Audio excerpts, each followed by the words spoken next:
Usa ka negosyante sa Opol, Misamis Oriental ug Cagayanon ang gipangdakop sa kapulisan sa managlahing higayon. Kung ano, sayron ta sa live report ni Cyril Chavez. Cyril.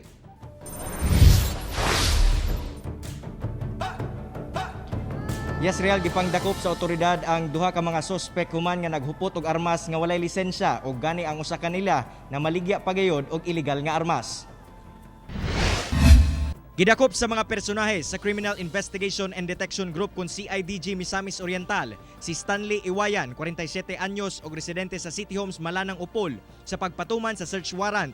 Nakuha gikan sa posisyon sa dinakpan ang usa ka caliber 9mm nga pistola, 5 ka buhing bala ug 2 ka magazine sa M16 rifle. Nagsumikad ang reklamo sa suspect human sa sagunson nga pagpangabuso kuno nga gihimo niini sa iyang mga banay.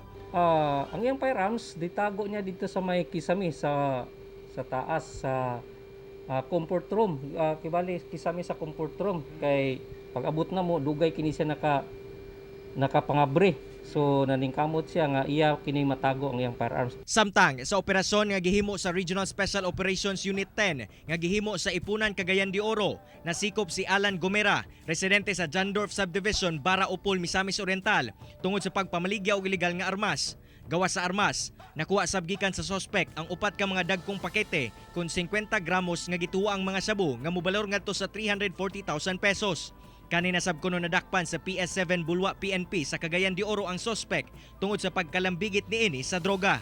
Illegal stealing of firearms and illegal possession of illegal drugs. Gituan nila to ni siya nga high valued individual kini siya ay gumikan sa droga nga nadakpan nato sa iya nga 50 gramos.